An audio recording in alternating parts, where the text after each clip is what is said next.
Yo, konnichiwa semuanya. Selamat datang kembali di channel Leluhur Manhwa. Jadi di video kali ini, kita akan ngelanjutin manhwa yang berjudul Kultivasi Tingkat Atas Selama 1000 Tahun. Nah, buat teman-teman yang belum nonton video sebelumnya, Mimin saranin nonton dulu, supaya kalian gak kebingungan sama alur ceritanya. Tapi buat kalian semua yang mau Mimin semakin semangat buat uploadnya, jangan lupa tinggalin subscribe, like, dan komentar kalian. Sebagai bentuk apresiasi dari kalian. Karena semakin ramai interaksi dalam video ini, sudah pasti bakal bikin Mimin jadi semakin rajin upload juga. Jadi jangan lupa komentar meskipun itu cuma emoticon. Ya udah nggak usah lama-lama, kita langsung aja yuk gas ke videonya. Kalian masih ingat dengan permintaan Sun Chang'an kepada Hanju untuk disetujui turun gunung agar bisa mencari nona Qiannya. Nah, di sini kita diperlihatkan kondisi Sun Chang'an dan juga Murongqi. Terlihatlah mereka berdua yang sedang berjalan di tengah hutan yang gelap dan tampak menyeramkan. Di tengah perjalanan mereka saat itu, Murongqi bertanya kepada masternya dengan bilang, "Master, kemana Anda berniat mencari nona Qian? Fisik ginseng punyamu menarik terlalu banyak monster. Sejak kita turun gunung, serangannya tidak ada habisnya. Aku hampir tidak bisa menjaga kita tetap aman." Sun Chang'an pun bilang bahwa seharusnya nona Qiannya ada di tempat ini, yang ngebuat Murongqi saat itu bertanya-tanya, apakah masternya itu yakin? Karena tepat di tempat mereka saat ini terdapat tulang belulang dari hewan yang sudah mati, dan kondisi hutan yang sangat menyeramkan. Ditambah lagi, terdapat banyak laba-laba yang berdatangan mendekati keberadaan Sun Chang'an, yang ngebuat Murongqi berpikir bahwa tidak mungkin ada manusia yang tinggal di tempat seperti itu. Di tengah lamunannya Murongqi, Sun Chang'an menunjuk ke arah belakang dan bilang bahwa nona Qiannya ada di belakang mereka saat ini, yang ngebuat Murongqi langsung melihat ke arah belakang. Ketika melihat ke arah belakang, terlihatlah seekor laba-laba raksasa yang tubuhnya memiliki bentuk seperti wajah manusia. Sun Chang'an saat itu menjadi terharu melihat keberadaan laba-laba itu dan berusaha untuk menciumnya. Karena menurut dia, Qian adalah sang laba-laba yang ada di depannya. Tapi, berbeda dengan Murongqi, melihat keberadaan laba-laba yang sangat mengerikan seperti itu, Murongqi seketika langsung panik. Dia pun langsung mengeluarkan senjata gundamnya dan melancarkan serangannya ke arah laba-laba raksasa itu.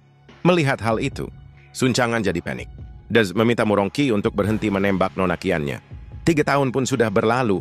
Di sini terlihatlah Hanju yang sedang berbicara kepada Daoist Nine Cauldron. Dari perbincangan mereka saat ini, Daoist Nine Cauldron melapor bahwa ada seorang Demon King yang muncul di dunia mereka. Yang ngebuat Hanju saat itu bertanya, di mana Demon King itu berkumpul? Dan kenapa hal itu bisa terjadi? Daoist Nine Cauldron pun jelasin dengan berkata, beberapa waktu yang lalu, seorang Demon King muncul di antara mereka dan mengklaim bahwa dia akan memimpin kultus demon menuju kejayaan untuk meyakinkan mereka. Demon King bilang bahwa dia mendapatkan dukungan dari Demon Saint yang ada di dunia atas. Dan juga, setelah peperangan antara demon dan manusia, kekuatan manusia menjadi lebih lemah, sehingga kultus manusia dan demon tersebar seluruh negeri. Dan karena itu, Sacred Land takut bahwa jika demon bersatu, umat manusia mungkin tidak dapat menahan mereka ketika perang terjadi lagi. Mendengar kekhawatiran dari Daoist Nine Cauldron, Hanju pun bilang bahwa mereka tidak perlu khawatir. Karena selama Hanju masih ada di dunia ini, tidak akan terjadi apa-apa pada sekte Jade Pure mereka. Dan untuk urusan rest of the world, Hanju akan membiarkan Ji Xianzhen dari Heavenly Immortal Manor yang menangani hal itu. Mendengar hal itu, Daoist Nine Cauldron bertanya, apakah sekte Jade Pure boleh tidak melakukan apa-apa? Karena sebagai sekte yang berada di jalan kebaikan, membiarkan para demon bangkit itu agak berlebihan. Hanju pun bilang bahwa saat ini, sekte Jade Pure bukanlah yang terkuat di antara 10 provinsi dan 9 dinasti. Sehingga sekte Jade Pure hanya perlu menempatkan diri dengan bijak dan membiarkan yang ahli menanganinya. Mendengar penjelasan dari Hanju, Daoist Nine Cauldron hanya bisa diam. Kemudian, dia yang tidak tahu harus berkata apa-apa lagi saat itu, langsung meminta izin kepada Hanju untuk pergi dari tempat itu. Setelah Daoist Nine Cauldron pergi, Hanju pun meminta antrian selanjutnya untuk bisa dia dengar keluhannya. Di sini, Tu Ling'er masuk ke dalam guanya Hanju, sambil ditemani oleh Dao yang merasa curiga dengan tingkahnya si Tu Ling'er. Hanju pun nanya ke Tu Ling'er, ada keperluan apa dia datang menemui Hanju. Tu Ling'er pun langsung membuka pakaiannya dan menunjukkan tubuhnya itu kepada Hanju, agar tubuhnya itu bisa diperiksa. Melihat kejadian itu, Dao seketika panik, hingga dia menyemburkan minuman yang sedang dia minum saat itu. Dao pun bertanya, apa niat dari Tu Linger melakukan hal itu di hadapan master mereka. Tu Linger tidak memperdulikan perkataan Dao dan menunjukkan bagian-bagian yang menurutnya ada yang aneh. Tu Linger pun jelasin bahwa di saat dirinya sedang berjalan kembali ke gunungnya Hanju, dia tidak sengaja membangkitkan kekuatan misterius ketika dia diserang oleh pasukan demon. Sehingga Tu Linger pun meminta masternya itu untuk mengecek apakah dirinya mempunyai powerful bloodline di dalam tubuhnya. Melihat semua kejadian yang ada di depan matanya, Hanju pun berusaha untuk bersikap profesional. Dia pun bilang ke Tu Linger bahwa kemunculan tato yang ada di tubuhnya itu disebabkan oleh kehidupan sebelumnya yang dialami oleh Tu Linger. Sebagai tambahan, Hanju meminta Tu Linger untuk tidak menunjukkan hal itu kepada orang lain dan meminta Tu Linger untuk merahasiakannya. Mendengar penjelasan itu, Tu Linger pun terkejut dan bertanya ke masternya, apakah Hanju sudah lama mengetahui hal itu sejak lama? Dao pun menjawab bahwa tidak mungkin Tu Linger diangkat sebagai muridnya Hanju kalau dia tidak mempunyai bakat apapun. Tu Linger langsung menundukkan kepalanya di hadapan Hanju dan meminta maaf kepada masternya karena telah bertindak gegabah di depan masternya. Di sini, Tu Linger pun jelasin kalau dia saat ini telah melepaskan diri dari Heavenly Immortal Manor dan telah membalaskan semua balas budinya kepada sekte itu, sehingga dia saat ini sudah tidak terikat dengan sekte Heavenly Immortal Manor. Mendengar hal itu, Hanju pun bertanya, apakah sekte Heavenly Immortal Manor membiarkan Tu Linger untuk pergi begitu saja? Tu Linger pun menjawab bahwa saat ini, seluruh perhatian sekte Heavenly Immortal Manor hanya tertuju pada Ji Xiansen, sehingga mereka tidak mempermasalahin Tu Linger untuk keluar. Yang ngebuat Hanju saat itu berkata, tidak mengherankan hal itu bisa terjadi. Jenius biasa di Heavenly Immortal Manor tidak berarti banyak di hadapannya Ji Xiansen. Mendengar perkataan masternya yang seperti itu, Tu Linger merasa sedih, karena itu adalah fakta yang sebenarnya. Tu Linger pun saat itu berkata di dalam hatinya, hal itu menyakitkan untuk didengar, namun itu adalah kebenarannya. Ji Xiansen menyebabkan banyak orang jenius di Heavenly Immortal Manor merasa tertekan. Heavenly Immortal Manor menyerahkan sumber daya kultivasi mereka ke Ji Xiansen. Perlakuan terhadap para jenius lainnya menurun secara signifikan. Meskipun aku tumbuh di Heavenly Immortal Manor, hubunganku dengan masterku sangat jauh. Ditambah lagi aku juga tidak mempunyai teman dekat di sana. Berkurangnya satu orang berarti berkurang satu mulut yang harus diberi makan. Ini memang menyedihkan, tapi ini adalah kenyataan yang kejam. Di tengah kesedihan Tu Linger saat itu, Hanju pun tersenyum kepada Tu Linger dan bilang, mulai saat ini, gunungku adalah rumah barumu. Kau tak perlu khawatir tentang sumber daya. Kultivasilah dengan baik. Ji Xiansen cukup sibuk saat ini. Ini kesempatanmu untuk melampaui dia. Kekuatan di dalam dirimu bukanlah sesuatu yang dapat dibandingkan dengan Ji Xiansen. Mendengar hal itu, Tu Linger seketika terkejut. Dia tidak menyangka masternya itu mengucapkan kata-kata seperti itu yang ngebuat dirinya tersentuh. Di sini. Setelah Hanju berkata seperti itu kepada Tu Linger, Hanju pun bilang di dalam hatinya, reinkarnasi dari Great Magus. Kausalitas yang terlibat sangat bare. Kalian hanya bisa bergantung pada diri sendiri. Sejujurnya, semakin sedikit kontak, itu akan semakin baik. Sudah cukup banyak masalah dalam hidupku. Aku tak ingin ada lagi masalah yang datang. Nah, tepat setelah Hanju berpikir seperti itu di pikirannya, sistem pun muncul dan ngasih tahu bahwa Black Fox Demon Emperor telah menumbuhkan kebencian kepada Hanju sebesar 4 bintang, yang ngebuat Hanju saat itu bertanya-tanya, kenapa bisa ada orang baru lagi yang benci kepada dirinya? Di tengah lamunannya Hanju saat itu, Tu Linger pun memberikan hadiah kepada Hanju. Sebagai bentuk rasa terima kasih Tu Linger kepada masternya, Tu Linger pun berkata, Master, kumohon ambillah hadiah ini. Ini adalah Heavenly Mushroom yang aku tukarkan dengan semua Spiritual Stone yang aku punya sebelum aku keluar dari Heavenly Immortal Manor. Ini adalah salah satu dari 3 harta terbaik dari Hidden Treasure Pavilion. Hanju pun hanya bisa diam melihat hadiah yang diberikan oleh Tu Linger saat itu. Kemudian, setelah pertemuan antara Tu Linger dan Hanju selesai, Hanju pun kembali ke dalam ruang pengasingannya dan bersiap untuk mencatat sebuah nama ke dalam buku santetnya, yang tidak lain adalah nama dari Black Fox Demon Emperor. Di sini, Hanju berpikir bahwa Black Fox Demon itu adalah seorang ahli dari klan iblis yang berada di dunia atas. Tapi, ketika Hanju berpikir seperti itu, sistem pun menunjukkan informasi dari Black Fox Demon itu, yang ternyata itu adalah ayah dari Lady Fox-nya si Fang Liang. Di sini, kita pun melihat bahwa ranah dari Black Fox Demon berada di ranah Mahayana tingkat ke-8 dan penyebab kebenciannya kepada Hanju. Dikarenakan Fang Liang mengatakan Hanju adalah yang terkuat di dunia, sehingga Black Fox Demon jadi kesal dan memutuskan untuk mengalahkan Hanju terlebih dahulu sebelum menjatuhkan ras manusia.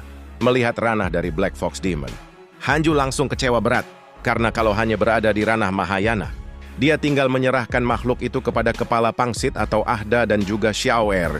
Tapi, karena itu terlalu berlebihan, Hanju saat itu memutuskan untuk tidak menuliskan nama si Black Fox ke dalam buku santetnya dan akan membiarkan Ji Xianzhen untuk mengurus si Black Fox Demon itu. Di sini, melihat Hanju memasang wajah kecewa, Dao pun bertanya, apakah ada sesuatu yang salah yang mengganggu masternya saat itu? Hanju pun bilang, ada seseorang yang ada menyinggungku. Tapi aku jadi aneh jika aku membalasnya. Jika saja kamu sedikit lebih kuat, aku akan membiarkanmu mengurus sialan itu untukku. Dan mendengar pernyataan Hanju, Dao jadi bingung. Siapa orang yang dimaksud oleh masternya saat itu? Di sini, Dao pun kepikiran bahwa orang yang dimaksud oleh masternya saat itu adalah Tu Ling'er. Ya, karena Tu Ling'er lah orang yang baru saja Hanju temuin, yang ngebuat Dao seketika panik karena telah membuat masternya itu kecewa. Dao pun saat itu langsung berjanji kepada dirinya bahwa dia akan berkultivasi dengan rajin untuk melampaui kultivasinya Tu Ling'er. Sedangkan di sisi lain, di waktu yang sama, terlihatlah Tu Ling'er yang sedang memperhatikan dirinya di sebuah cermin. Dia saat itu bertanya-tanya, apakah dirinya tidak terlihat menarik sama sekali mendengar ucapan Tu Ling'er saat itu. Chicken dan kepala pangsit pun datang mendekati Tu Ling'er. Kepala pangsit pun bertanya, apakah ada orang yang disukai oleh Tu Ling'er? Chicken pun juga bertanya, apakah orang yang disukai oleh Tu Ling'er adalah masternya Hanju? Kalau itu memang benar. Chicken bilang bahwa ada banyak perempuan di luar sana yang ingin bersama dengan master mereka. Mendengar hal itu, Dao terlihat tidak senang. Sehingga dia pun mengajak Chicken untuk latih tanding dengan dirinya. Mendengar hal itu, Chicken pun tidak mau dan menyuruh Ahda untuk melawan Tu Ling'er. Tapi, Ahda saat itu menolaknya. Karena dia saat ini sedang membaca komik manhwa kesukaannya. Yang ngebuat Chicken saat itu meminta kepala pangsit untuk menemani si Tu Ling'er untuk berlatih. Tapi di sini, kepala pangsit juga menolaknya. Yang ngebuat Chicken seketika panik karena dirinya lah yang tersisa di tempat itu.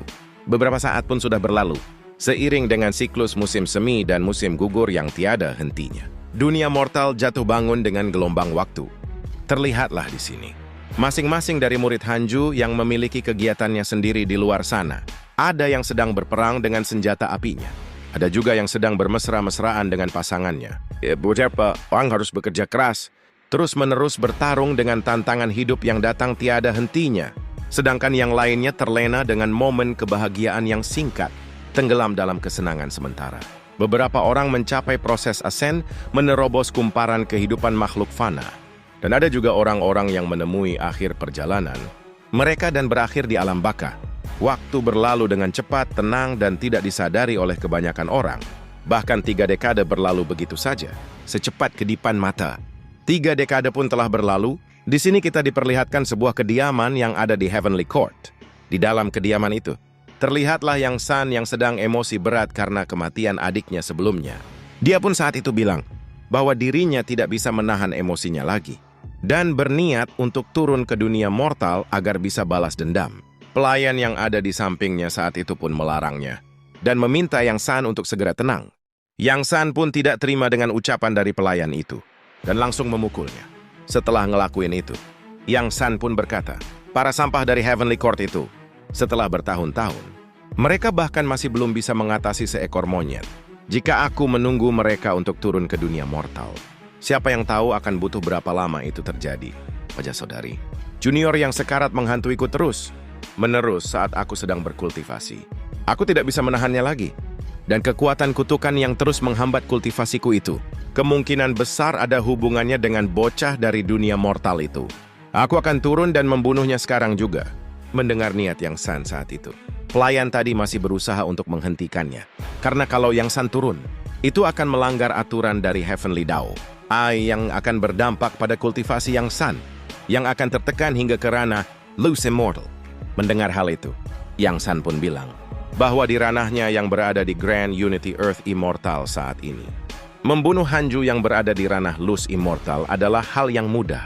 Bahkan jika Hanju berhasil menerobos ke ranah Earth Immortal pun, Yang Sun akan membawa batu Heavenly Dao agar dia bisa turun dengan kultivasinya saat ini dan langsung ngebunuh Hanju saat itu.